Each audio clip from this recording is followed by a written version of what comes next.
Good morning, y'all, and hello from the last day of the Capitol Factory House here at South by Southwest. I'm Gina Rosenthal. I'm the CEO of Digital Sunshine Solutions. And I'm Marion Newsom. I'm actually an IEEE certified AI assessor, and I'm also a founder now. So that's been a great thing this week. Well, I think that's the tea. Hang on a minute. You were going to gloss over all of that. So what tell us about your company? So I'm actually starting up a company that will be really focused on looking at AI from an ethical perspective and also taking advantage of my years in audit, compliance, cybersecurity. I'm actually going to be looking into expanding that business to actually do audits and compliance. All right. Do you have a website and all that yet? Or are we still? I do. Oh. I don't have a lot on it. It's under construction. That's okay. But you can catch me at ethics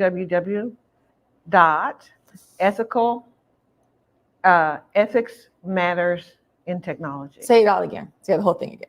I can't. www.ethicsmattersinTechnology. Okay.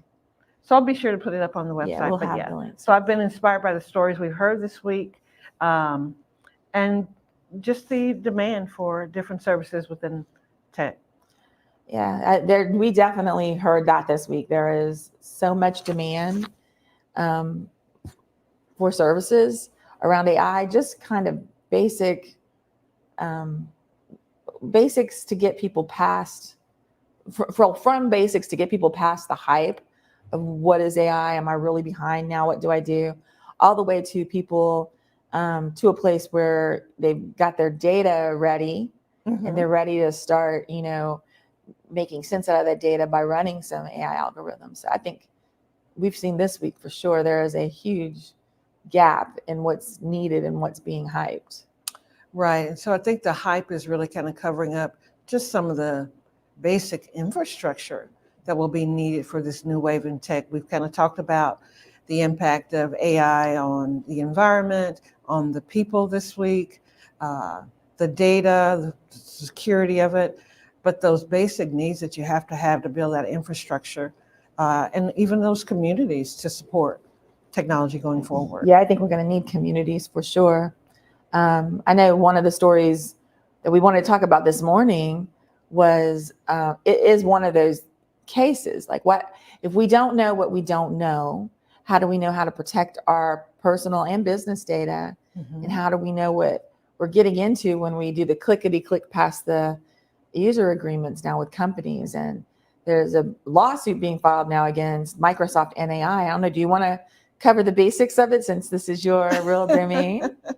Yeah, so basically OpenAI and Microsoft are being sued for the use of people's data.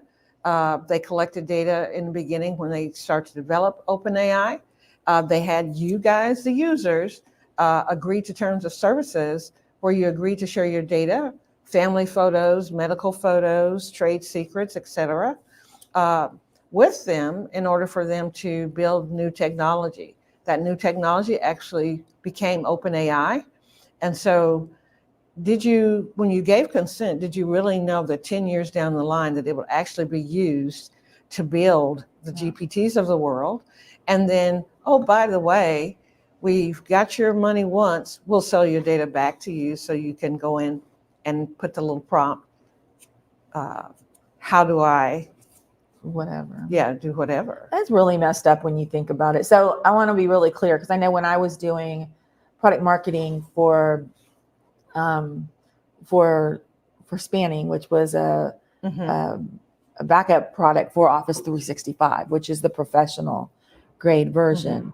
One of the things we were able to, there's lots of ways we were able to show people that Microsoft is not protecting your data like you would have protected it in a data center. And in fact, they say that the only way that data can be, deleted is if you do it. And so there's lots of ways you can accidentally delete your data in Office 365. So in case you're a business, just keep that in mind. But one of the ways we were able to prove that to customers was they're all over Microsoft for the professional 365 version was, they would say, this is your data. we will delete it if you tell us to. This is your data. You can remove it whenever you want. So they'll delete it when you tell them to, but they won't unless you tell them to. And they just decline to say that the way you're telling them to do it sometimes is when you sync it, or various amounts of other ways that your data is not protected from deletion on your own terms. So, that to me kind of gave the indication from the business perspective, at least, that they don't do anything with your data. They can't see it. They can't read it, which, as a former sysadmin, I know that's not true. That's right? Not true. But so what my question is to you, because I know you were able to find a little bit more information this morning, is this on the personal side of things? Because I also have a personal 365, which I hardly use anymore, but that's where I had all my company data before I started subscribing to, because I use Microsoft 365 before I started subscribing to 365. So is this lawsuit about personal data or business data? So if I look at the categories of data that listed, trade secrets is business. Yeah. Medical photos is healthcare. Family photos is personal. And so I think about how O365 works now, where you have OneDrive, right? And so even when I try to connect to, say, a business like the Digital Sunshine Solution, it still gives me that menu of sites I could connect to. So it wasn't very clear in the articles I read last night, but when you say trade secrets, that says business to me. So that's interesting. So I think that's something to be determined. It's an interesting lawsuit. I have to wonder about the motivations. I was talking about that this morning when we were on the way in. The motivations of this, because, and this is no disparagement against the lawyer. She's going to go after Sam Altman. No, I'm not talking about Sam. That's Google. No, actually, it's OpenAI. That is OpenAI. How can we tie this to Sam? No. I'm talking about the lawyer and the motivations for bringing this suit, because one thing I'm a little concerned about is I'm from Florida. I went to Florida State. The lawyer is a Florida State grad. He is. So I wonder, what it would be interesting to know what his intentions are in bringing the lawsuit, because although I know lots of my friends that graduated from Florida State that have very good law careers now and doing very important things for communities, there's a lot of the Florida State lawyers that are in the Senate and in the House in the Florida State. So, and they have there's definitely a section of those people that are very loud against any kind of social media, because they feel like they have a misunderstanding of how social media works. Okay, that's a nice way of putting it. So they're very loud about making sure that the companies aren't pushing down some voices and letting other voices overtake. And so I wonder, is this some kind of board and a platform to prove that, or is this actually for the consumers and the protection? So I don't know. Maybe we could get him on the podcast to talk to him about that. Oh man, it'd be great to have him on the podcast just to talk through the. And you could use your Florida State connection. Let's see if I know anybody that knows. Okay, we're coming for you. But that is a really good point, right? Yeah. As we move into the election year, some of the things we're about to see and the motivations on social media, even the use of AI and analytics in those campaigns. So yeah, a lot of things to talk about and continue the conversation with the tech Aunties. And it sounds harsh to make that jump, to make that question. I think at this point we have to question all the time, because we're at a point where data is being manufactured. We're at a point also where lawsuits for all sorts of reasons are being brought up so they can go to the Supreme Court to change the law of the land. And with whatever side you're on, I think it's important to be transparent that this is where we're going with it. It's not outrage over a certain thing. It's an outrage to change a federal law that will impact all Americans. So I think questioning, it's just a form of media literacy. It's a form of literacy. And we learned some of this, we've talked about this before. We've learned some of this. I did in high school. And I don't know if that's because I was on the debate team, but I can remember learning this in English and going to those little green periodic guide to literature and looking up the magazines. Even in my little tiny itty bitty Northwest Florida town, we learned this. So it's even more important now, because you see something, and what we see is enough to like really, it's paired with these attention grabbing headlines and images that are enough to make you go, what is happening? Right. And if you just rely on that instinct for reading a media story and going with it, and you don't say, okay, what are they talking about? And asking the questions we're asking each other. Are they talking about just personal? Are they talking about business? Who is this lawyer and what's his motivation for bringing this case? Those are like really important questions to understand the post we saw in LinkedIn, which I think was a very compelling piece of information about how Microsoft is using data that's being stored on the SaaS platforms. And then selling it back to you. Yeah, you're the money girl. You've already paid for it once to get their initial product, whether it's O365 Business or Office. You've already paid for that. And then to take your data, use it to create these large language models, and then sell it back to you again. Well, the thing is did I get a discount based on how much data I gave to them? No, I actually had to pay more the more data you put on the platform. And when you actually consented to that terms of service, you thought it was for the use you knew in that time in tech. And so now here it is 10 years later, and your kids' pics are out there, or your medical photos, your trade secrets are out there being mined in GPT and helping to train these models. Right. So that turns privacy on its head. If you think about it, it turns internet privacy on its head, because now you're using a platform that you thought was keeping your data safe and secure, and now you find out that it's not. Because, well, let me ask you this, and if you know this, answer this question. This would be good. If I've got a huge training model,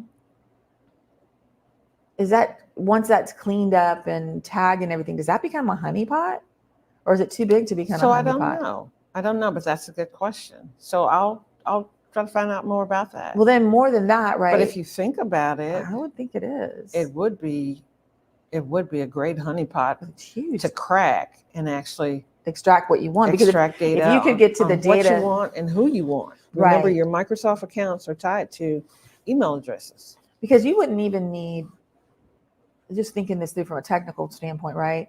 If I was able to get a data set and I was able to get a sample of the data set, a cleaned tag data set, and I was able to get a sample of that data set to see what the tags are, I could write a script. I wouldn't even need an algorithm to run against it. Right. I could write a script to say, find me XXXX, go find it, zip it up. I could just remove them all. Not only that, I could remove them all, I could delete them all, hold them hostage, get some money for it. Most definitely. I bet somebody's working on that already. Well, of course they are. I mean, just in 5 minutes, you put on your I Spy hacker eye, and you've already come up with why you would do that. So you can hold people's ransomware is the thing, right? Yeah. We're already talking about ransomware.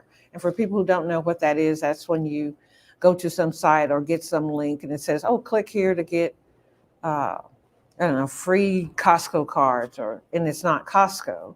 It's actually downloading a program to your computer that's actually looking at your personal data and taking that personal data off to another site, and then they'll sell you your data back. Hey, you have these pictures of you and your AI boyfriend that I'm pretty sure you don't want the world to see. So will you give me X amount of money? And several large companies have been hit with ransomware. So if you take that use case, and that would be a great honeypot. I mean, not that I would do it, not now in this stage of life, but yeah, it would be something you would be really attracted to. And if you tie it with the email addresses, I could actually target individuals. Well, you wouldn't even need that. I mean, let me quit using I, but someone could target individuals. They wouldn't even need that. You could just do a reverse image search and find the person. That's not going to be that hard to do. I think the other thing I'm trying to think about is like, okay, fine. If I've got the data set, that's one thing. But what about, how would you hack an algorithm? Like, what would you extract from that to? So we know that algorithms now are being reused. Code is reused. Right. We've even got GPT writing code. Right. So why couldn't I say, as a programmer, as an experienced programmer, I could ask GTP some of it, right? Yeah, you could. Or I could go on GitHub where it's stored. There's a lot of reusable code spaces. And then if you look at the black hat side of the world, there are sites that you could get that information. Oh, yeah. But so then what becomes the reason for what becomes the reason for Microsoft wanting to sell that back to you? Like what's if someone could reproduce it all, then what becomes the reason to pay anybody, GPT, Microsoft, anybody? What special sauce do they have that they're not already sharing from their service? What do they have that makes it worthwhile to subscribe to that? So when I read the article, the first thing that popped up in my mind, you and I have been talking about personal GPTs, right? That you could take every content you've created as a social creator that's out there and create your own personal GPT. Well, they actually do charge. You can have subscriptions to some of these GPT sites. And so there, I'm saying, okay, I'm going to create my own GPT. And I'm thinking I've got to go and harvest all my stuff. It's probably already there. If you wrote that blog in Office 365, and right now we don't know all the particulars, but you're basically charging me again for a capability for my data. And then I think about things like stock photos, icons. They probably were looking at personal family photos to come up with what are the images that people most like to pose in. So now I can sell you stock photos, right? May not be your face, but at least I can do trends analysis on it and offer you different products that you're willing to buy. And I'm actually using that information to be able to even create that and create a marketing plan for it. And so I'd love to talk about it more and get more information on it, but just some of the uses. It's crazy, and it's crazy that we're going to be charged for it because so OpenAI definitely has on my blogs because they scrape the internet. So they have those against my will. I did not, even though I have a Creative Commons license on them. And that's part of the lawsuit, right? Right. It actually addresses scraping the internet. Because that has bothered me from the beginning. Like I have a Creative Commons license, which means if you take my stuff and use it for profit, you can't do that without asking me. Right. And most people I know on their blogs that they have that Creative Commons license. So, and this is a very tech bro thing to do, right? This is what they did with Uber. This is what they've done with lots of these new services that all of us use that are ubiquitous. The only way to get around the laws that prevented them from not doing things and breaking up industries that are already there was to bum rush it. Right. Say, we're going to do it anyway, YOLO. And that's what happened. This is kind of what it seems like that's the same model that they've followed. But this is even more pernicious. I think it was pretty pernicious, like with Airbnbs of the world and that kind of thing. They've done some real damage, I think, to real estate. And of course, the taxi services, maybe they needed to be busted. I don't know, but they've definitely changed that model.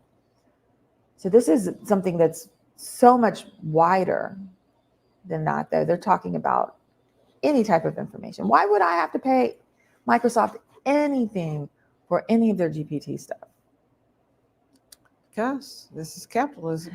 It may not be the best use case for capitalism, but there are companies to make money. It's pretty good. Yeah. I mean, they're there to make money. The bottom line is I can offer you the capability, but I want my company to be able to make a profit off of it. And if you have good strategists, they should be thinking that way as a business. What really concerns me is that we're talking about things that are happening now. The regulations, compliance, governance, all of those things are not keeping up with the speed of tech. It's just not. We can say, oh, the HIPAA applies, but we don't know enough about the case to know, is it, making the data, anonymifying the data, or how are you using the data? How are you even making it anonymous so you don't have my medical records, that they don't know my medical records from yours? We have protected classes in this country around disease management, race, gender. And so how are those protected classes actually being protected in these models? So transparency becomes very huge. Vital. If there had been transparency in the development of these large language models, then we would know, hey, they're using my data. I gave consent 10 years ago, and they're using it to develop this new product and this new model. But instead, this is a good lesson for everyone. Read those terms of services. Don't just scroll down, accept, and go on. Because here it is 10 years later. I don't know what I had out there 10 years ago that I said, yeah, go ahead. I just want to get to the product. I paid you. Now let me use the product. I was in such a state 10 years ago. I don't know what the heck I have up there. Maybe I need to go check. It's too late now. It's, and it's amazing how even the media, I don't know if the media purposely doesn't keep up with this or they just aren't keeping up with it, right? Because the Kate Middleton thing with her AI arms around her kids is something. And I know you have had a discussion about this with your mother. My mom is a British royalty fanatic. So yes, we've discussed this.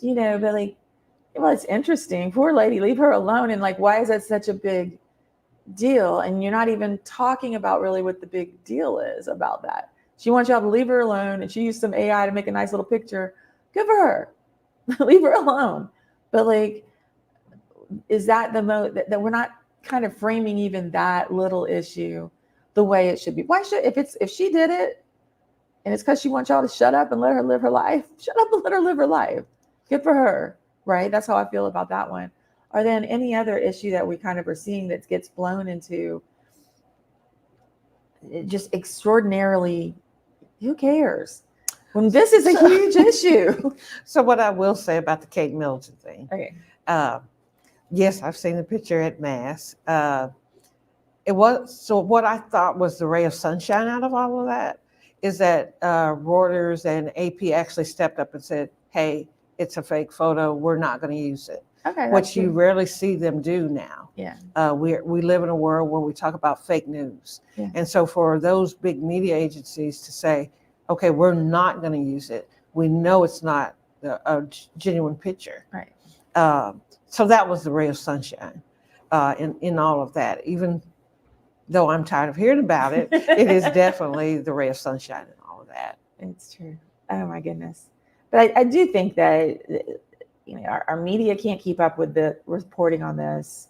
Our politicians, bless their hearts. I mean, how we've got a couple of politicians that I think have an understanding of the tech world in the federal government, but I don't think Texas politicians, that's probably the last thing on their mind too, but if you think about, we've talked about some of the environmental dangers of AI. I don't hear that talked about at all. All you hear talked about is how it's a great, if you hear of a new chip factory, and the chip factories are important because you cannot run the servers fast enough to do the processing unless you have a fast enough chip. And so they're important, but they use so much water. So we're looking at huge chip factories being built here in Central Texas, and where we are running out of water, and we know that we are. Doesn't rain like it's supposed to. The lakes are at low levels. You have neighborhoods already fighting over water, right? Because there's such a huge influx of people moving to this part of the state, and it's a real concern. And every time that's all they talk about is the jobs that comes and the tax, the different things that the companies are going to do for the high school kids, which all of that's great. But somebody needs to talk about if we're going to have water in 10 years. And if we don't, do the chip companies have to figure out something else and stay away from our water, our drinking water? So we don't talk about the environmental things enough, I don't think, because I don't think people put two and two together. When the server farms are the same way. So if you've got a server farm that's got a server loaded with 4 to 8 GPUs in it, and they're all, running training or inferencing for a new GPT model, that is an enormous amount of CO2 and an ungodly amount of water that's required to cool them to get it done. So we don't hear about it. We don't hear about those environmental reasons to be, not to not have AI, but to be are we doing this in the most efficient way? Are we putting these in places where they're not going to cause harm that's irreversible, I don't know, a place like Central Texas where we have the same type of aquifers, the limestone aquifers we have in North Florida, which they're not the same limestone, but they're the same kind of aquifer system. Right. Once the water's gone, it takes a millennia to refill it. So we're not talking about that. We're not talking about how companies are playing fast and loose with user agreements, how they're literally taking all of the world's data to provide a generative AI for one thing. But the question becomes, is that the only AI that they're developing off that data? Right. So it was several things you said there. Like Okay, I'll let you talk for a while now. One, you talked about it from a corporation standpoint. Well, we are in, like you said, you don't know which politicians are actually thinking about the impacts of AI, or they even understand tech. But we do have agricultural commissioners that we elect that should be bringing those conversations to the table. They always lead with jobs. Yeah. Jobs, because you're going to get out and vote about jobs. Are you going to get out and vote about the lack of water or impact to the environment? So I think that's the first thing. We need to hold our government officials accountable, our elected officials accountable. And as voters, we need to be sure that we know who is this we're electing and what do they know about tech. That we never ask about tech. No. We ask about all kind of things. Love lives. Everything. Have you paid taxes on your household staff? But do you understand the type of legislation that you will be responsible for passing and reviewing, as it has to do with tech and a lot of other issues, and the impact on your constituents' lives? I don't think, my opinion, and I'm not endorsed by any politician, but my opinion, we don't ask those questions enough, and we don't get those answers from our elected officials. Maybe we should have some people that are up for candidate come. I would love that. That would be kind of cool. I would love for the agriculture commissioner to come. Let's see who that is. Let's do it, that. Because I think that's a good idea. We should talk to that person. Coming for you too. Because those are the people who impact change. We as voters can start that conversation. We can start holding them accountable, making them give us those types of information, but they impact change. I think what worries me is they don't know, or they know I don't know if they know how important it is and how much they can really do to help alleviate problems. I really don't think that's, I would be happily surprised if I'm wrong. Well, so you may not know. So I guess I'll take kind of a different view. You got up there and you put your name on the ballot and you said that you would represent the greater good. That's on you to make sure you have enough information to make an informed decision about what you're voting for and what you're passing on my behalf.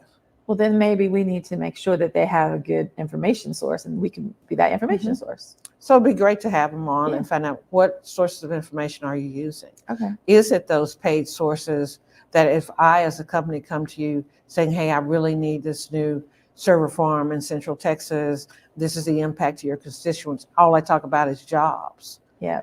Is the only thing you know about tech is what the vendors are bringing to you, and they have a vested interest, or do you have research staff to go out and get the bigger story? Are you reaching out to people in tech, those influencers, these startup founders we saw here this week at South by Southwest? Do you understand the impact enough before you're passing legislation on my behalf? Yeah, and that seems like that's something they would understand the water situation way better than we would. We can connect those two sides, and I think that's something we should try to do.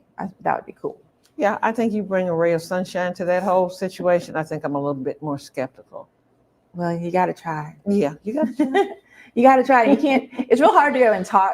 This is from going and talking to politicians. It's real hard to go and talk to them if you don't give them a little bit of the benefit of the doubt that they want to do good. Now, if you go and you talk with them and they smile in your face and shake your hands and don't do the opposite, then it's a whole different story that we could talk about something different. But I think, especially about the tech stuff, I mean, because think about in tech, how many people talk about this. Like, I'm usually one of the first people, if we're talking about this on Tech Field Day, to bring up the environmental stuff. What about that? But then once I do, everybody's like, oh yeah, what about that? So it's not like it's top of mind for any of us, because we're more interested in how fast can it go? And okay, how do you make that happen? And how does that? more interested in the data privacy side of it. Everybody's interested in that. We don't stop to think about the environmental damages, and we have to, because the environmental changes are a real thing, and this is going to accelerate it. If there's no water, then there's no water. Water is life. We have to have water. But even with the data privacy, the environment, it's retroactive, right? Yeah, we have got to find a Get in front way of to it. be more proactive, Yeah. even in how we develop these systems. We talk about Yeah. ethics by design, privacy by design, security by design.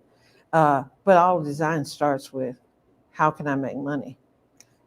Well, maybe that's the big, and I think that I have seen this with the chip companies and with server companies. It's like that is a huge differentiation that they can offer. And you think about both chips and servers, they are just so commodity. I think that's where VMware is going. It's just a commodity at this point to have a reliable hypervisor that does what you need it to do. If it's commodity, you run down to the point where, okay, we need to have a way to tell a story where we're going to help. If you buy our stuff, we're going to help you save money, or we're going to help you make money. Right. So one of the easiest ways for these companies to do that is to design the servers so that they do save money in a data center. Because one of the biggest costs, you can't sell more servers. You can't continue selling more servers because people don't have power. People can't cool it. Right. So they can't do it. So you've got the hardware people on that. I think that's a train that they're running down, because it's one of the only ways they can say, hey, if you take all of these ones that we built 5 years ago out, bought all these new ones and that we just built, they're going to save you this much in power, this much in cooling cost, all the rest of it. So that's an important way to go to. I think I saw the red flag. Oh, did you? Okay, that was a good conversation. We got a lot of takeaways from this one. We did, and so a lot of work to do. If you have something you'd like for us to talk about, you can drop a comment on our LinkedIn page. The Tech, that's the reality. The Tech Aunties podcast. We're on LinkedIn. We also have an Instagram page. So give us your thoughts and topics you'd like for us to talk about. Oh, that's right. We're too new to this game. But also, we'd like to thank everyone who participated in this week at the Capital Factory. We have a lot of behind-the-scenes people who I'll call our Aunties Army. We have the Pollys, we have the Kennys, the Briannas, the moms, the Mikes, the uncles, the Mikes. Record ATX has just been wonderful, giving us insights and actually patience also. But the extended families and even our audience and the people who came out to support us. It's just been a really good week. This has been a really good week. And I think one of the things that's also given to us is the knowledge that people are not in the same place when it comes to AI. And there is the hype is real. That's one of the things we set out to find out. The hype is real, and the hype is getting in the way of understanding the basics, or even if you've got the basics down, what your next steps to take to AI reality are. And that's something that we want to work more on. We're going to work more on that from the Tech Auntie side for real. Digital Sunshine is super happy to sponsor, and I think we're going to continue to do that and support your new business as well. Oh, good. So it's a lot of stuff going on. But hopefully we can do this live broadcasting again someday soon. It would be cool to come to some of the big tech conferences and do that, or something else. We'll try to figure out what we can do and what's possible, but we know that we have several guests we need to find, so we got to figure out how we're going to do that. But I guess that's it. That's it. Okay, that's it for our live broadcast. We have one more podcast to record. If you are near the Capital Factory or out and about for South by today in Austin, they didn't send us a badge swiper today. We'll get you in if you want to come sit in on our last podcast. It'll be a good one. We're going to talk with Andrea Commons, who is a venture capitalist here in Austin, and we're going to talk to her about what she's seeing. And I want to talk to her. I've never heard her origin story of how she got into the whole VC game, so I want to kind of hear that too. So we'll be back. We're going to be recording at 11. If you're around, come on by. We're on the first floor of the Capital Factory, and we'd love to see you. But till then, be sweet, y'all. Bye.